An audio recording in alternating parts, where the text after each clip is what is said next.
right, welcome to another podcast. Welcome, of El welcome. Toro. Yeah. We got Roger here again. In the house. Roger in the house. Perpetual guest. It is. It's a fun duo here. It is. We get to exercise and hang out and do podcasts. Yeah.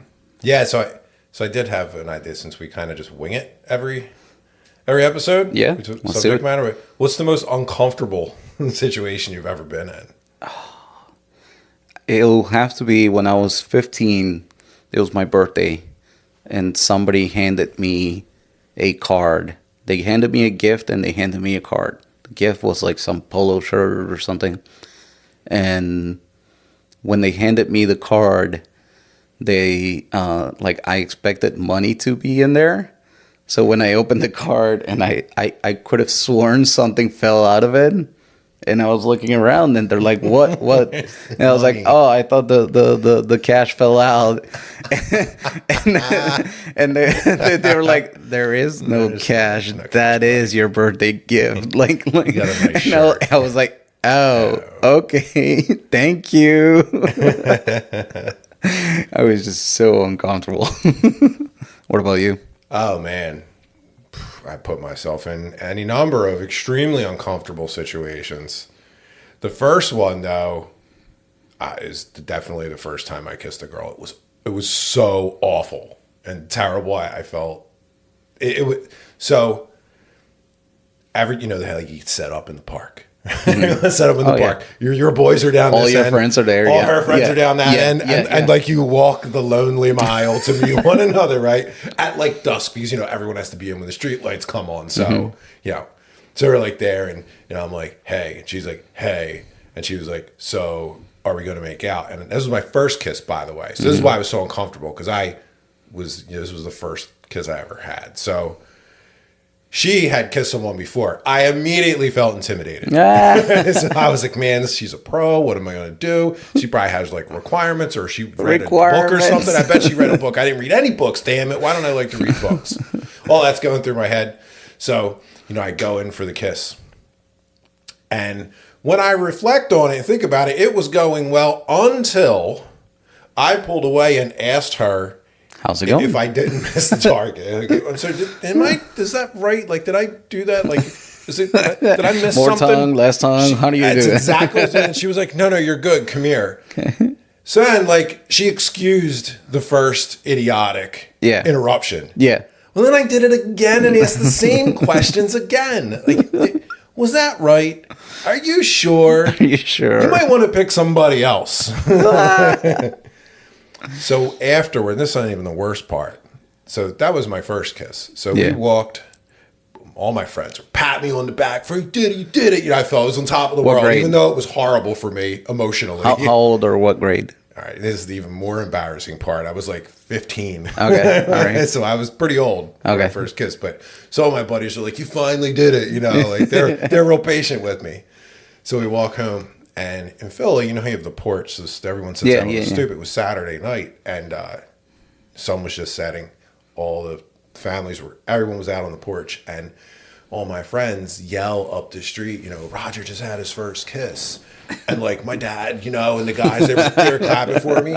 After the applause died down, my mother stood up, bent over the railing for the whole street to hear, and said, "You better not have got that girl pregnant." And I was like, "Oh, what do you mean? Like, how? Like, do I not know something? Like, how do people get pregnant?" I was like, "Wait a minute." I started to question. At 15? Come on, man. I started to question my own. Dude, I'm telling you, I was a late bloomer. I wasn't told a lot. I didn't know a lot.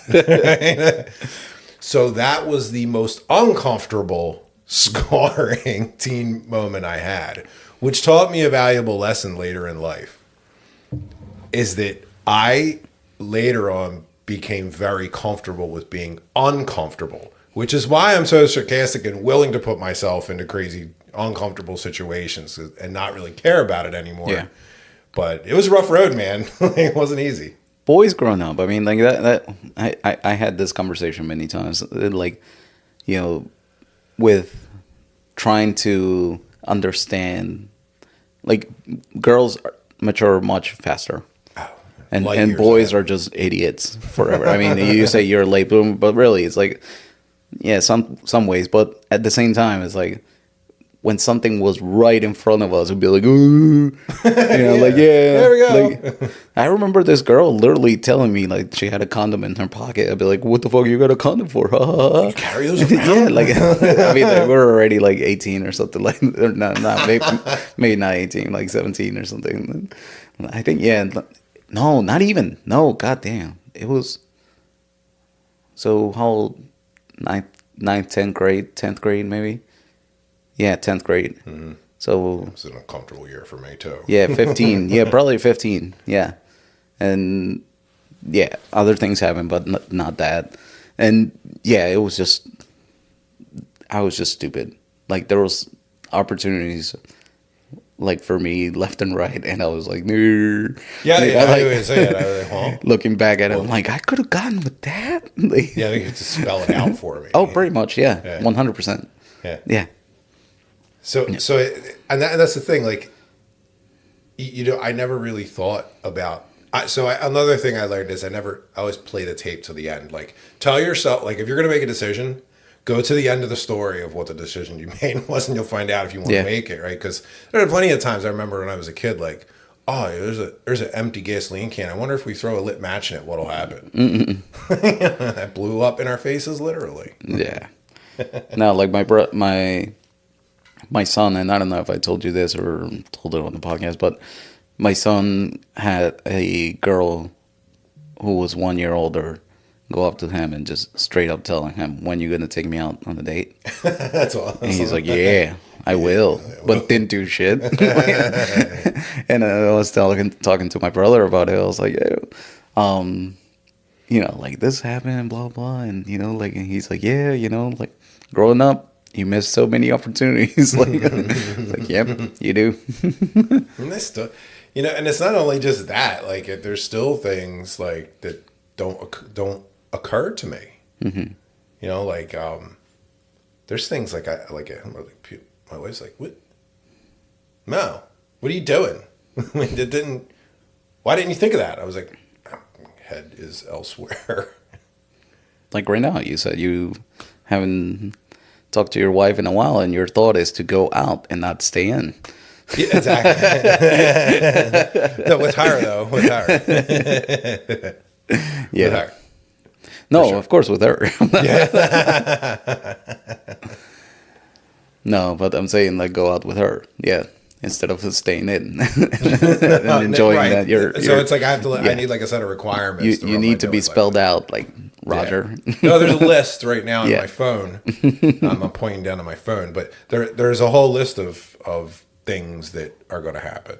And two, the kind of jack of all trades mentality gets in the way, right? Like, like I know you do a whole bunch of stuff. You shoot and you jiu-jitsu and you have a whole bunch of stuff. Like there's a whole other, like, I'm going to paint, play the guitar, and I'm going to do some digital art today. I'm going to do all this today, and then I'm going to work out, do a podcast, walk the dog, and make dinner, go out. Like, there's not. You bite off too much. Yeah, I don't plan out so much like that. I mostly have routines, which, they're routines, and they're stuff that happen on certain times that I just get done. Other stuff, I just wing it. It's like, okay, like if I wanted to play chess or whatever, that's become a little bit of routine, doing it in the morning so I don't bother anybody else, because my wife has become a little bit more annoyed at my game playing, because every single time she wants to talk to me, I'm like, I'm playing a game. You can't interrupt me right now. It's the one thing you need silence for. Right? I need silence. I can't do it. It's like, you need to leave me alone for a minute until I finish this game.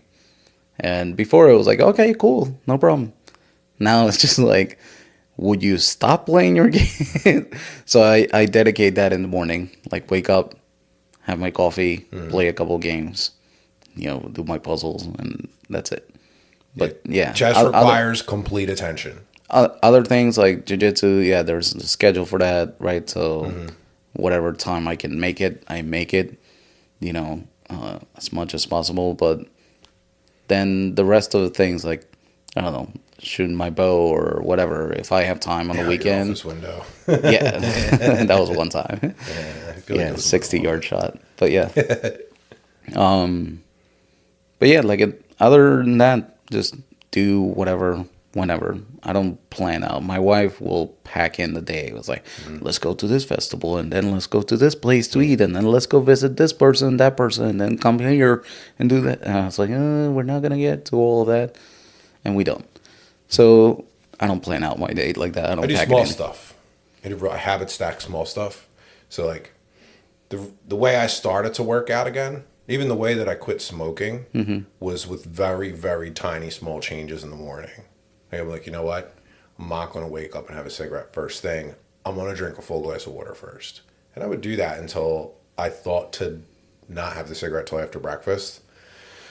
And that kind of thinking, the kind of habitual routine thinking got me to quit. Once I quit, then I was like, you know what? I'm healthier now. I should start exercising. That I was like, I'm going to do that 3 times a week in my office before I touch my keyboard. That was a big delineation. So then I started doing that, which led me back into the gym eventually, which, I'm coming over your house, I'm going to the gym and all those things. So the other thing I started doing was, since now that I go to the gym, I have that free time in the morning.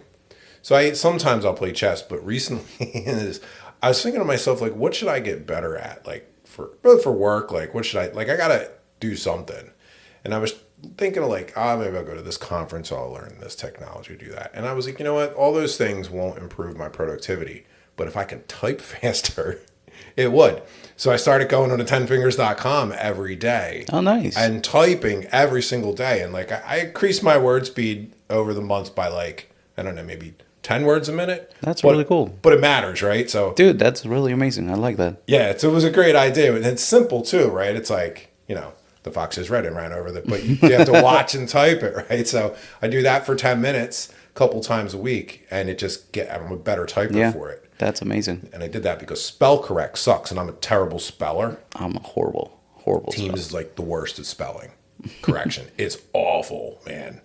It can't recorrect because if you switch the A and the U or something, it just can't get it right. Yeah, no, I'm horrible speller and grammar.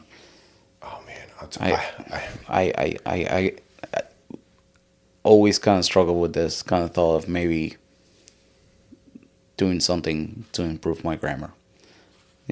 I got your back. So there you go. Okay, Hook on Phonics. I remember that though, because we used to torture our friends if they were literally got the hooked on phonics. Like we're like, pointing at him. You're an idiot. He doesn't know how to read. We were so cruel, man. To our friends. Well, for us, it was a standard kind of thing. And coming to this country at 10, you kind of did that because that's part of like the ESL, kind of English as a second language. Dude, the friends I had that were at ESL knew English better than my friends that grew up here. I think that wasn't. Yeah, that was a bit. Like I had friends that tell me, go back. You say you have something. So what is it? if you want to get better at grammar, right? Mm-hmm. So tools like Grammarly they're good and all right. That's fine, right? But it doesn't teach you how to write better. Mm-hmm. And for 5 minutes a day, read this book. It's from E.B. White. It's called Elements of Style. And it's every grammatical rule that you need to write from like a professional or academic standpoint. Okay. Like simple rules on when to use commas properly, change the structure of your sentences, which helps. And it's dry and it gives examples, but if you just reread like 2 pages, 3 pages a day, you get there, and there's an awesome reference section in the back. Nice. Great book for like it'll change your outlook on how you write. I one of my goals in life is to write a book.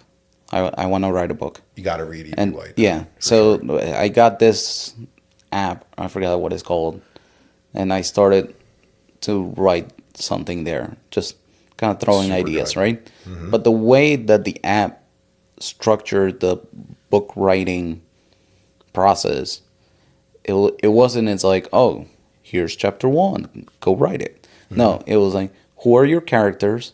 What are the backgrounds? What are the this?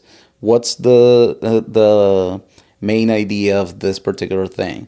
And then you start writing like like almost like little sticky notes of each, you know, big story summary, and going back and saying, okay, your chapter one, what is the main idea that you want to drive, and so on and so on, and it just like saying, kind of stick to the sticky note, stick to the sticky note, because then, just like this podcast, right?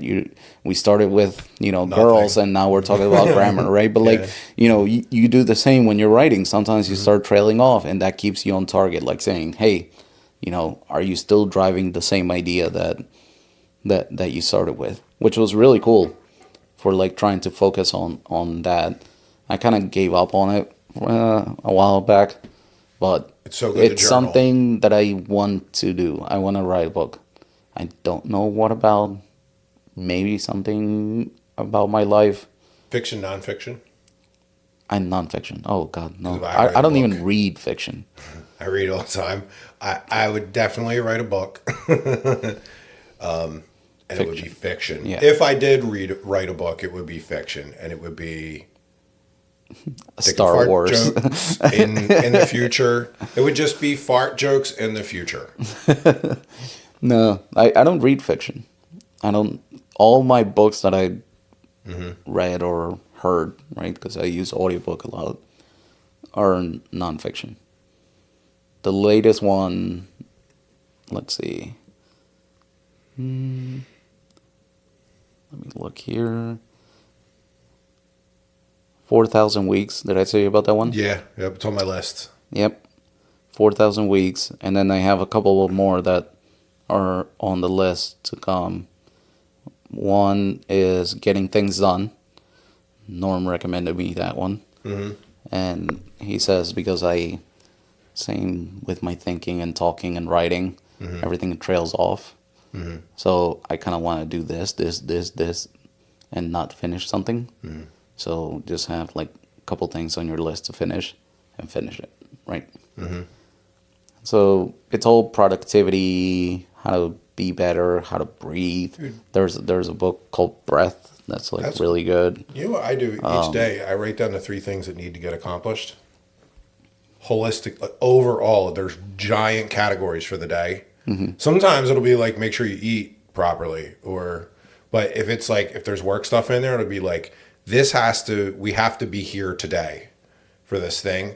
And then the other things might be easy things. It might be walk the dogs if I don't have a lot, or it might be, read 20 minutes of a book or something. But when I categorize, and I can achieve 3 things every day. That point, right? It's making sure you divide your time the right way. Writing a book's cool though, man. I support. I'll give you some stuff. So, I don't know. I'm not actively doing that right now, but it's been on my mind for years. The app sounds awesome. That's like a form of journaling too. Like that's just a healthy thing. Just develop your ideas. Yeah. Yeah, and it's good. Like the more you write, the better you get at it. Yeah. I mean, that's the idea, right? That was part of why I wanted to kind of write, because I know it's going to force me to, get better at that. Yeah. But and every time I have to send it hasn't been a priority in the last year, I would say. Yeah, I haven't touched it in over a year. So we move fast in work and life. We have very similar situations. We work same place. We kind of live not a similar life, but we move very quickly and we do many different things. Yeah. So I'm always looking to add a tool that helps me do all those things. So this year, I mean, I don't like, New Year's resolution or whatever, but I do kind of, get something, a skill that I want to build every year. Maybe one you want to bring back. I get that too. Chess was this year. So I am committed to playing every single day this year. That's just helpful. This year, for 100%. Next year I can cut back maybe, if it depends on how it works out. But I'm committed to doing it, and so far every single day I've been playing. So, and I have over 1,500 games, something this year. So, yeah, it's just something that I wanted to build. Maybe next year it'll be grammar. Maybe next year, start a book and try to finish it by the end of the year. Do something like that. But it's definitely something that I want to add to my tool bag. So the first half of this year, I wanted to learn more about like financial health, right? Because I didn't truly believe that I knew enough to really be confident that I could set and forget things and I have to worry about it. And I was managing my budget the right way, and I was right. You know, after I truly dug in, Yeah. and I entered into what was called a season of no, which I learned it from a guy who runs a business online, Okay. Alex Hormuz or something. His season of no is when you have an idea or you need to complete something or you have like a mission, you say no to everything else and you do only that. So my season of no was like no to extras, like for the budget. Like, so I just literally said no to every single thing. There was no more eating out. There was no more this and that. And everyone was like, we don't want to live in a season of no. Like, you're living in the season of no for at least a little bit, you know? Winter's here. Winter's here. But it worked, right? You know, I saved all this extra money I didn't think I could save. I cut things that I didn't think I could cut, and I got to a comfortable point, and then I started reading like, you know, Benjamin Graham's like Intelligent Investor, and I learned how the market worked a little more deeply. Yeah. And then moved my money and was good. Then I have a second part of that plan that goes into effect after my wife gets out of school. So that's set and ready. It's written down, and it's pieces are ready to move. But I got to a point where I was like, okay, I'm going to be done with that now. Now I'm kind of switching gears into I got to pick the guitar up again. I played for 20 years and I barely play now, but I was pretty good at it. So I'm gonna start playing the guitar, and I'm gonna start painting again too, or at least drawing again. Okay. I went to art school, Nice. and started doing all that stuff. So, but I want to, I want to like sing fart joke songs and paint like crazy pictures like on velvet. Like, Yeah. like I'm gonna paint a velvet picture of myself, or no, I'm gonna paint a velvet picture of you in your jinjitsu gi, and you're gonna hang it up in your house in a golden frame. Like that's what would be like. That would be cool. Wouldn't you like to see that? That'll be cool. Like this with your, you know, in your gi, like rah. There is one that I kind of you know those like AI art kind of Oh thing. yeah, they're fun, man. Yeah. And so my I wouldn't say nickname, but like one is Toro, right? Of course, which means bull, and another one is like monkey or anything like that. But like, yeah, like I saw one of like like a gorilla in a jiu-jitsu gi and all that stuff, and so like I want to do something on this wall. I don't know, but if you're gonna paint it for me. Dude, I don't know about the velvet. Velvet's just cool. Velvet. Can I can I say no to that? Do I have say in but it? who doesn't want like a velvet painted Me, Velvet? I don't want a velvet. Or like a jiu-jitsu master, like just hanging on your wall. It's jujitsu. Jiu-jitsu. Yes. Sorry. I'm saying jin. Yes. You know why? Because I was just reading a book about the jinn that lived in the desert and made miracles. Yeah. That's why. Jiu-jitsu. Yeah. I still think you should. You know what? Velvet wallpaper. Velvet wallpaper. And then we'll paint on the velvet wallpaper. No. I don't know anyone who has velvet wallpaper. That could be fancy with a black light. Bring it back to the 90s. What was the name of the store where you could get cool band T-shirts and get a piercing at the same time in the mall? Way Out. You ever Remember seen that do you video? remember Way Out? Did you have a Way Out near you? No. No? It was like you could get like your T-shirt airbrushed. You could get pierced. And you could get like, like albums. Like it was like a kind of an alternative store. I don't know. Maybe they did. You're a little bit older. How old are you? And I'm 47, so 47.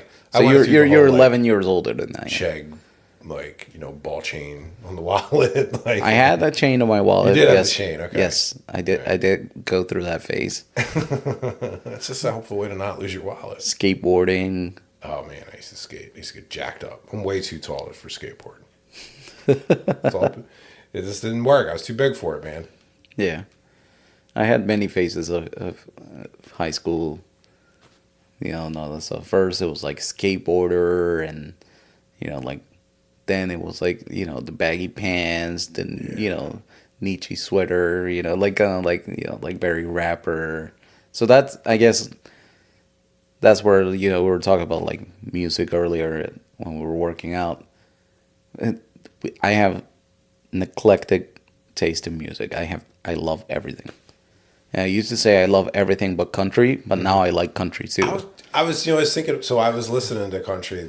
My youngest daughter loves country music. Yeah, and I was like, how and where?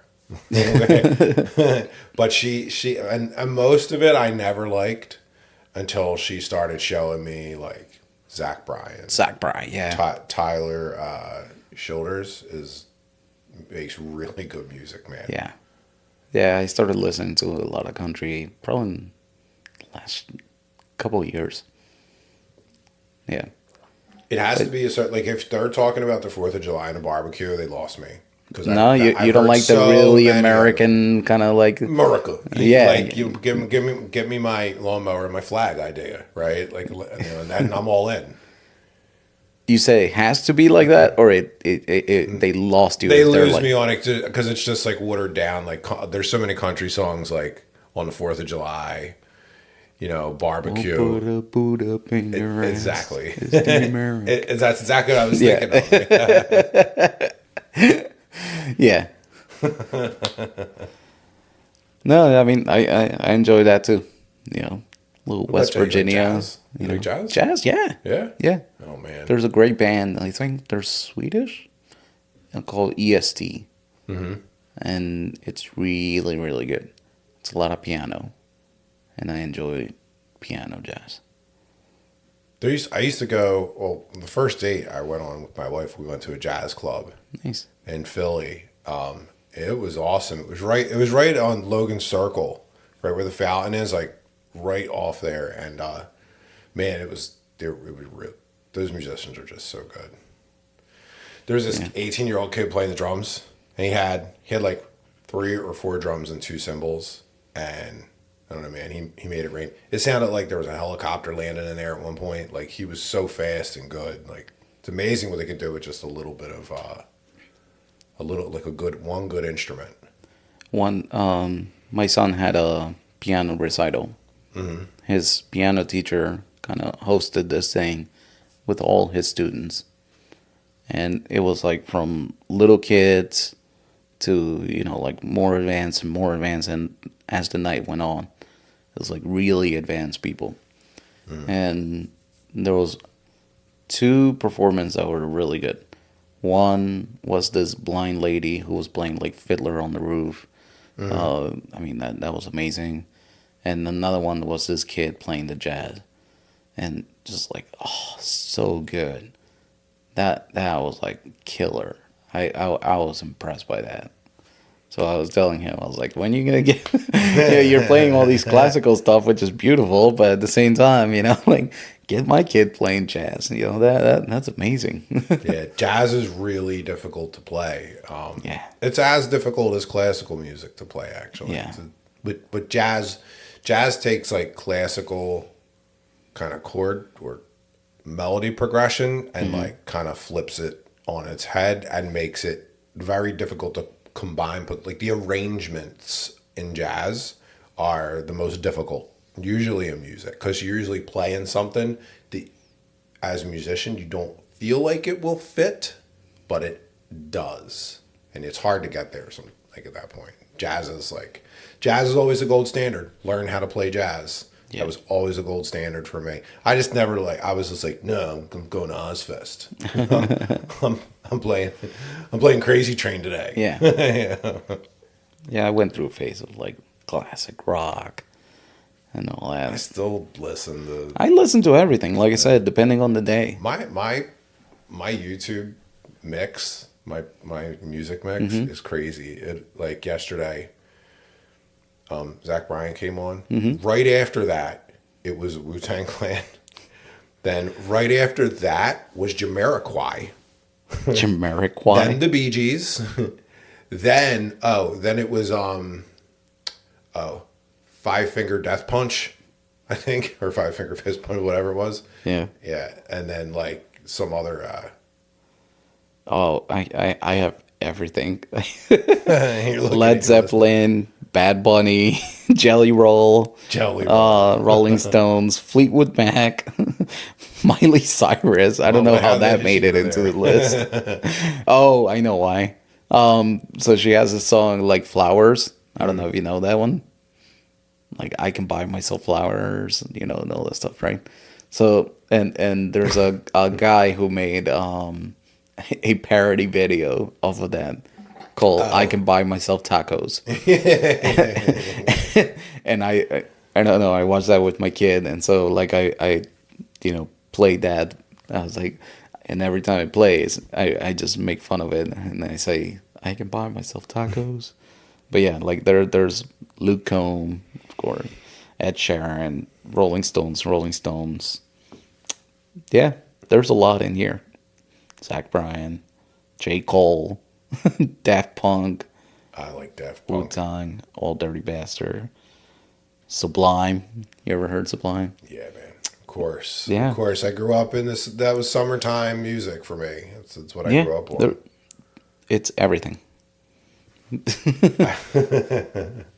I have my playlist is super varied, and that's like it's a detriment when you start playing an instrument like the guitar. Like when I go back, I really like playing the bass. It's one of my favorite things to play. But the bass is a difficult instrument to play because one thing when you practice it, if you want to turn it up a little bit, even a little bit, it shakes. It is disruptive to everyone in the house, no matter what, because it vibrates everything. Yeah. But it's just funky, and I got pretty good at playing the bass. But started out playing the guitar. So I'm going to move back just to the acoustic guitar. I'm going to set the world on fire with like a stacked Harkey amp, that I'm never going to be able to turn up. I'm just going to restring my acoustic and be done. And I'm going to devote half of my lunchtime to it every day. Nice. That's what I think I'm going to do. 12 o'clock, I'm jamming. Yeah, this friend of ours, she said that her son wanted to play the drums or get a ferret or something like that. Like, and so just choose one, mom, or something. It's like it sounds like two things that you're gonna lose no matter what, right? Like, but I was like, what about an electric drum? You can put on headphones and all you hear is like tap tap tap tap tap. Yeah. But yeah, like that's it. And she was like, oh, maybe I don't know. You $500. Yeah, you can get a really good set of electric drums and just have at it, man. Give them some headphones. Go nuts, man. Muppets, just go crazy on it. The drums are just they're so much fun to play. Great noisemaker, man. I can keep a rhythm on drums. I never got into them though. I never got into the drums. Guitar I played a little bit. I'm not good. Drums are just fun, man. I played through high school, and I had a teacher. My mom. I remember like I wanted a guitar, and for my birthday or something, my mom got it for me, and I was super happy about it. And then she's like, "All right, let's find you a teacher." I was like, "I'm gonna get lessons too?" She's like, "Yeah, you're not just gonna get a guitar." Like, you got to play something, like, I was like, oh, okay. I was just thinking I'm going to learn on my own. That's what I did for a while. I asked for one for Christmas. My dad got me an Alvarez, nice. Made in Mexico City. He got a really good guitar for me, to learn on. But that was only because he was like, you're going to play on my old guitar first. And my dad only ever noodled around. He never really got like real good. He could play like a little bit of the piano, a little bit of the guitar, a little bit of the bass, because my grandfather played in upright jazz bass growing up for like big band, like in the like 30s, like stepping, like fun music. So my dad knew how to play little bits of everything. But I played his guitar and it was awful. It was just old and the strings were like at least an inch or more off the frets. And I was like, Dad, I can't even make chords with this. Like, this is so painful. And my fingers were just raw. Yeah. And she would like, if you can do like these 3 chords and make them sound good, then I'll, for Christmas, I'll get you a guitar. And I did that. By the time I got the good guitar, it was like buttery smooth. It was easy for me to play those 3 chords, and getting the calluses on my fingertips was like, that was a great lesson for me because I really wanted to play. And I learned I made something a really bad instrument sounds somewhat good. So when I got the good instrument, I was like, oh my God, it sounds so great. Yeah. And then like my neighbor played guitar. And he showed me how to take the 3 chords my dad had me learn and combine them to play Creedence Clearwater Revival, Fortunate Son. Mm-hmm. Then it was just like, it was off to the races. I was like, well, we're playing Ozzy now. Like, then I got electric guitars and, I just completely got lost in it and loved it. Yeah, we tried to make a band in high school, of course, and that didn't work out very well. We had a punk the only rock one who band. was actually really good was the drummer. The rest of us were sucked. All we could play is like, what's that? I can't even remember the name. But yeah, we sucked. I did 2 bands. I did one like right out of high school with buddies, and all this was an excuse on Sunday to go. Sunday morning, where his parents let us practice in his basement, which was a big basement. We go there, we practice, and we would learn like Rage Against the Machine, any song we wanted to learn, and then we would have parties and play at the parties. We never ever played out, but we got pretty good at playing covers. But that was really just an excuse to go eat wings and drink on Sunday afternoon. Then later on, I got offered to play. I was just learning to play bass. I stopped playing guitar. I was playing bass, practicing, and I got offered to play bass in this other shitty pop punk band. But they actually played out all the time. Yeah. So I got to play a lot of gigs. Like, it was my first experience playing gigs.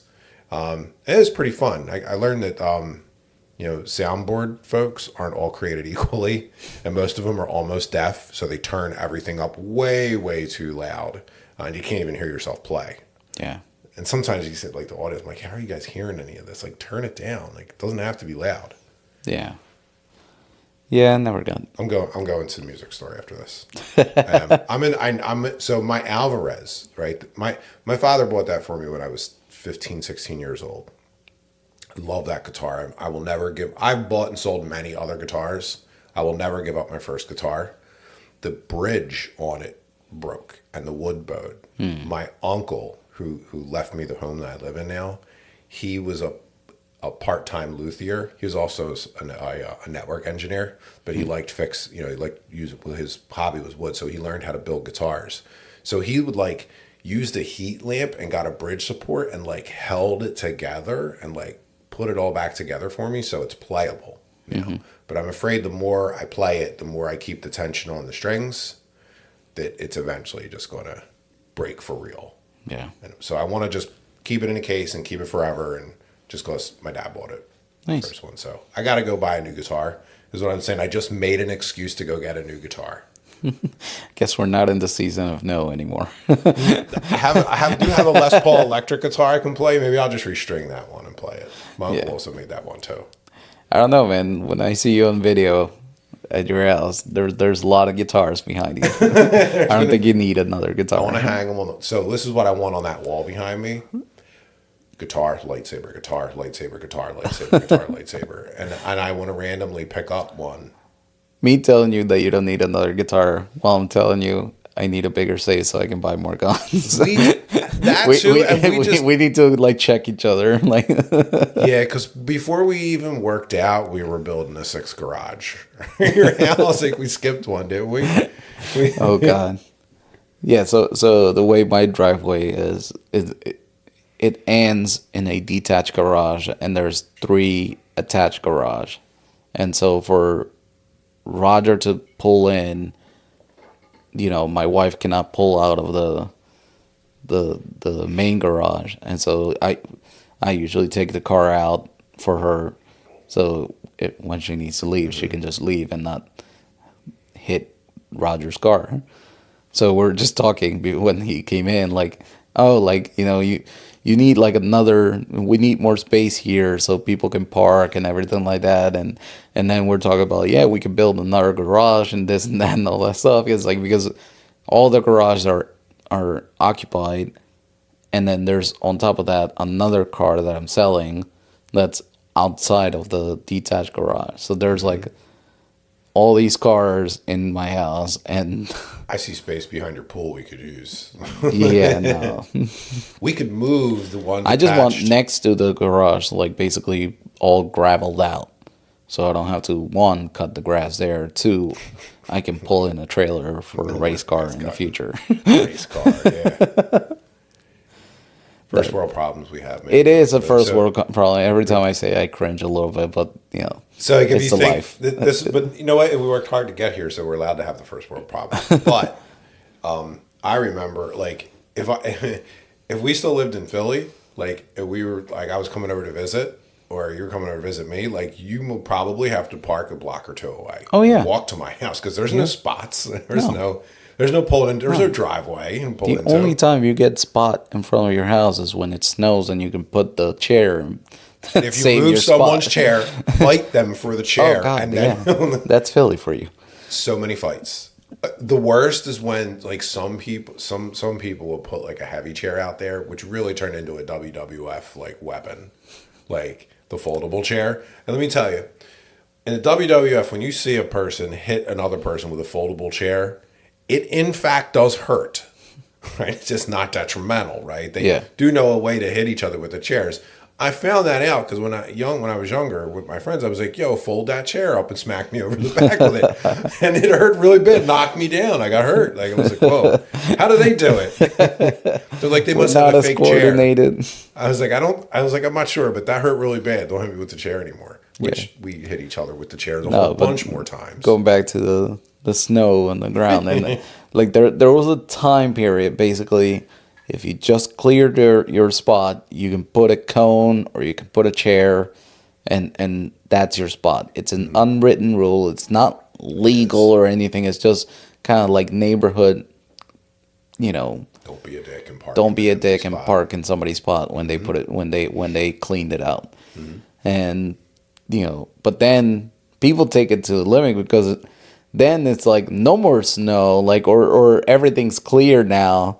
And people still putting out the chairs, trying to hold that spot forever. And the cops will come around and pick up cones in people's chairs and just be like, "No, you can't do this anymore." Like, now it's just street parking. Like, your time for this parking has expired. You can't save it for yourself anymore. We used to have that on the other side of the street. There was a small stretch where the houses that were on the other street right beside mine had very long yards. So they didn't have, like, it was just a long yard and there was sidewalk. And so everyone, when the street would get full, people would just park on the sidewalk and grass there. And the cops would, like, every once in a while, a cop would show up to, like, ticket everyone's car. And the neighbors would come out. They're like, "Who called the cops? Like, who? You never call the cops. If you need me to move my equipment," it was always a big deal. I'd be cursing at the cop. Like, cops like, all right. We're like, "Get out of here." Did not take it easy on anyone up in Philly. No one got a pass, so to speak. Yeah, growing up in Philly's interesting, man. It's made me the person I am today, for better or worse. Better or worse, probably worse. Probably the worst part is that's from Philly. The good part. There's a certain level of resilience that you get growing up in Philly. You can't be different. I don't know. Maybe that was my experience. One, coming from a different country, didn't speak the language. Somebody coming up to me my first week and just be like, "What's up?"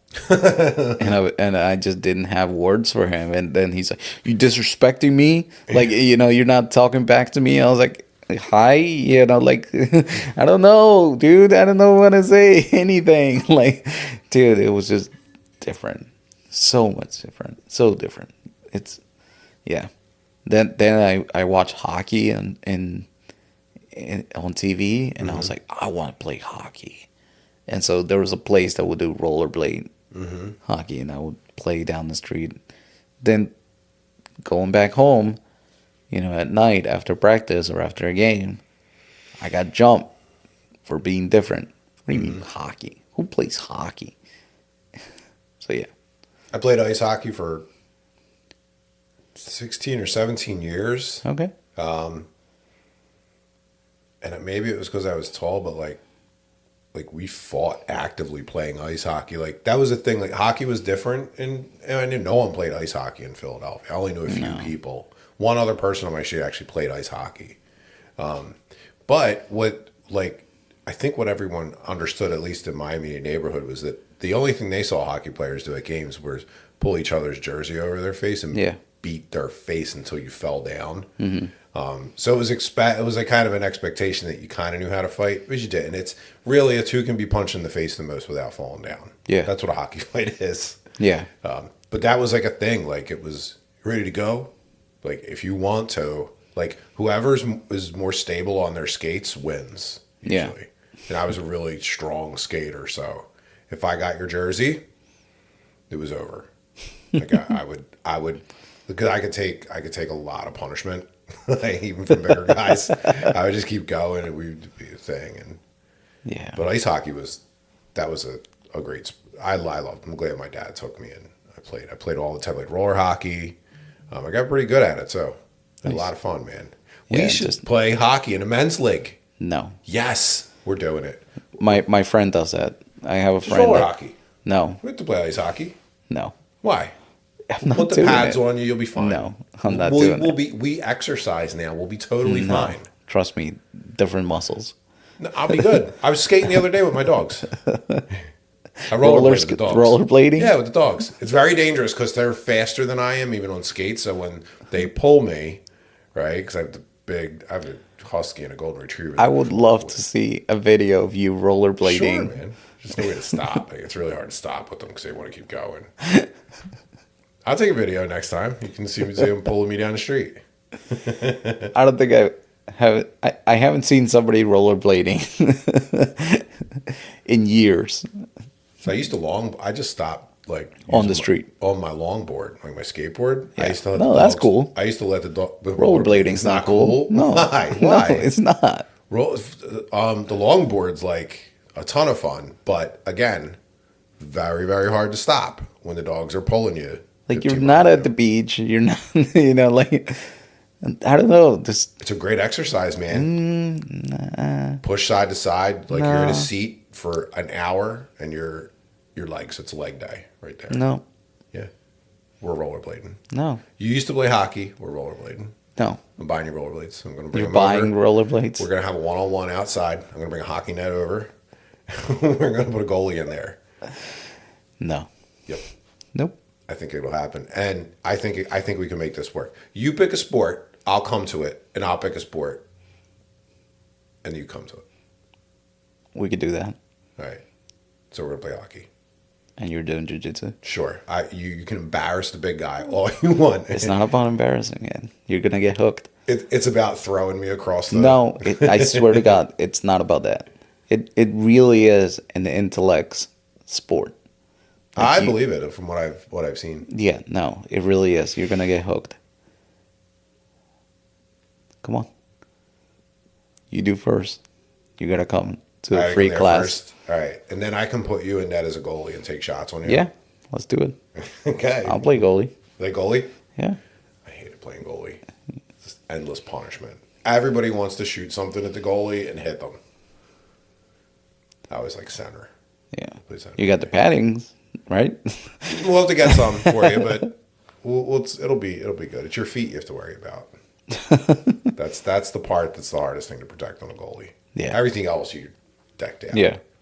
No, I played goalie before. I'm good. I played it in ice hockey. It was that 8-ounce frozen rubber puck hurts when you get hit with it, man. Yeah. That's why hockey goalies are like. Some of them they're just the worst. Videos are the ones where they're old before they wore face masks, and you just see that they have like a still image of the puck coming right for his teeth. Like, oh, dude, you're hit in the face with that. Yeah, my buddy plays in a men's league, ice hockey near here, and I mean we're professionals, kind of like going. I used to work at a law firm, and he came in one day without teeth. Maybe I told you the story before, but. Yeah, he came in without like his front teeth one time, and he's like, "Well, the manager's like, what the hell happened?" He's like, he's like, He's like, I thought I was going to play hockey. No, it's like, hockey. Yeah, no, Russian guy. So he's like, tough as shit. Right? Best hockey players in the world. And so, actually, a Ukrainian guy should make a difference. Back then, everybody is just Russian. Now, there's a big difference. You gotta differentiate.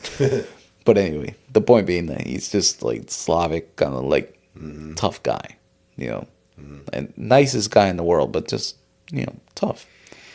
And so he's like, yeah. So I lost a tooth. So what? He's like, do you want to go to the dentist, like get that looked at? And then he's like, no, I'll do it another time. I'll do it this weekend. Yeah, no rush. Just lost a tooth. I was playing in like roller hockey leagues here and there, and I was usually like get asked to play on teams because like I got pretty good at one point. Yeah. Like, come play for us, like, and we're gonna win some games. And I was like, all right, I'll come play for the season. And sometimes when you come into a new league, the people that have been playing in it for a while get mad when someone comes into the league and you're scoring like lots of goals.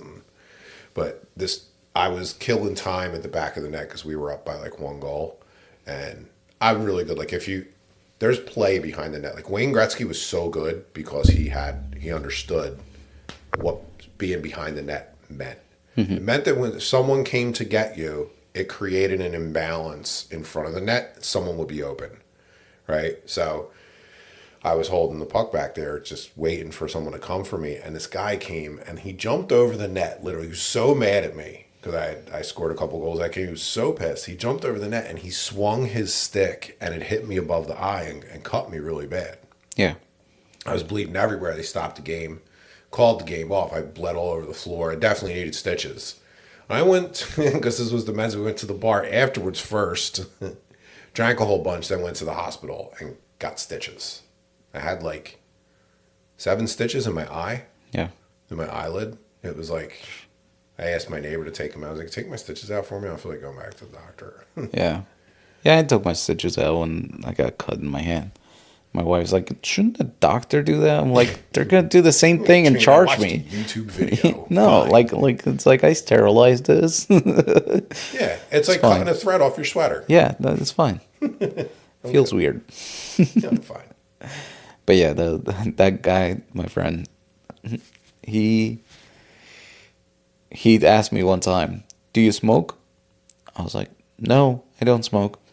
Yeah, and he's like, yes, I quit when I was in 5th grade because I started playing sports. That is the most coldest thing somebody has ever said to me.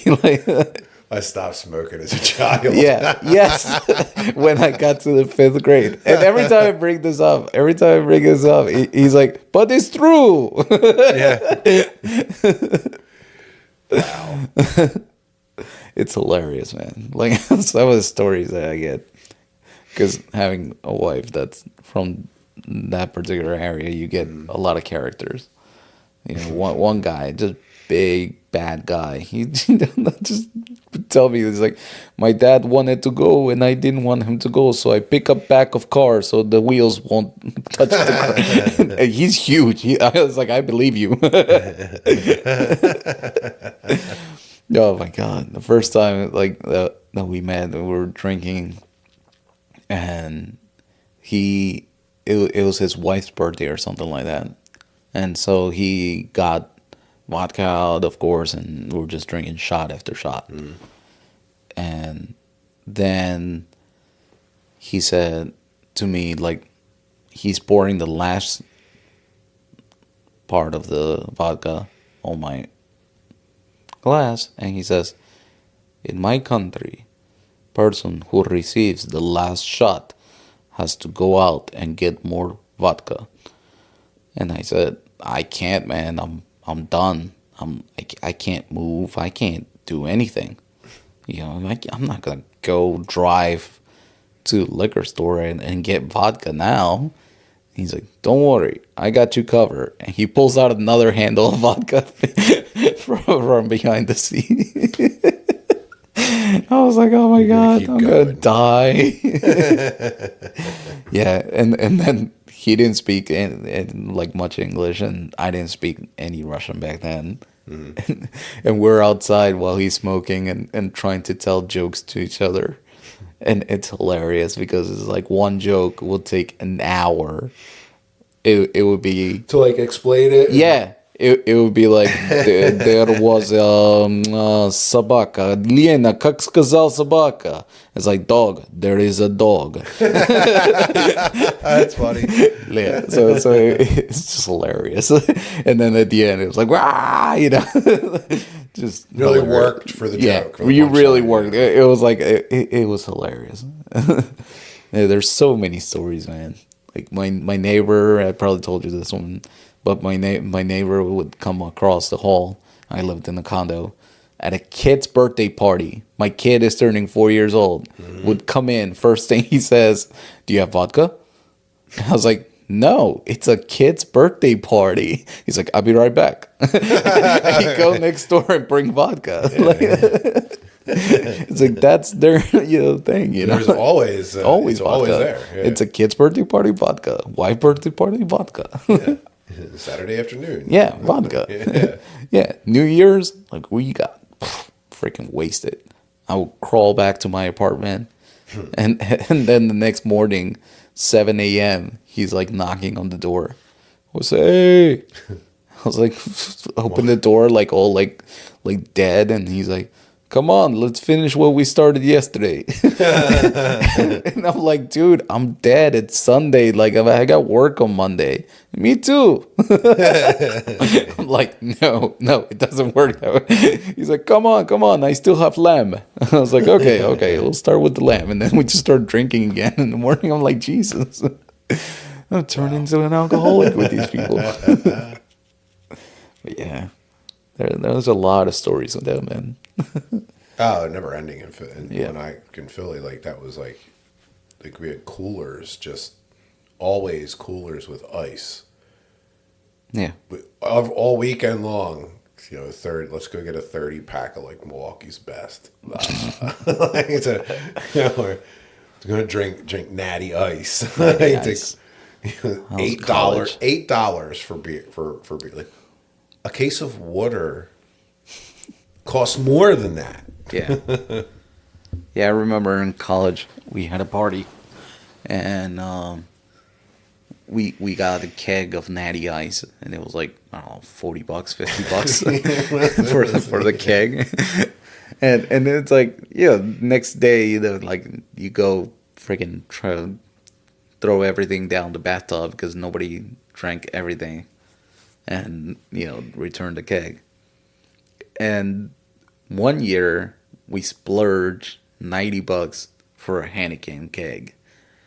And that thing was floating in the water the next day because people are drinking. Heineken is like no good beer, but compared to Natty Ice, that was gold standard. That was right? Like, oh my God, for a college student to get Heineken, it's like, oh my God. Yeah. Also, too, like when you first start work and you have to like flex, like when you go to the bar and they're like, "Oh, I'll take a Milwaukee's Best." They're like, "What?" They're like, my friends that tell me, like, "Can you actually see the drafts up there? They actually have real beer." Here's a lot of real beer. Yeah, that was the same party that my wife was telling the guy like she needs vodka while she's pregnant. That's funny. Which, for the record, she doesn't. She didn't drink it. It was just a joke. It's funny. That's a funny joke, and you can only pull those jokes for 9 months out of a year. Well, a couple months, when you're showing, right? Right, but that's when you're showing, right? That's like you're like, "Hey, does anyone have a drink? I just really need a drink. I can deal with one. It's fine. Kid will be fine. One little drink's not going to hurt." Anyone have a cigarette? Yeah. That's cigarette. I did see a lady at a party one time who was pregnant. She was drinking and smoking. She was pregnant. Not growing up in Philly, you never saw someone drink and smoke that was pregnant. I have, for sure, 100%. I have. Oh God, that's a weird. Because you're like, that person knows is not good for the kid. Yeah, but it's common. it's common knowledge, I think. Maybe people think it's as bad as it is. Like, I'm not gonna get in the middle and say anything, but at the same time, it's like, oh my god, man, like, what the hell? But yeah, it is what it is, man. Let's wrap this up. Mm-hmm. Let's wrap it up, man. Another good episode. Another good Thanks episode, for having man. me, brother. Yep. Take care.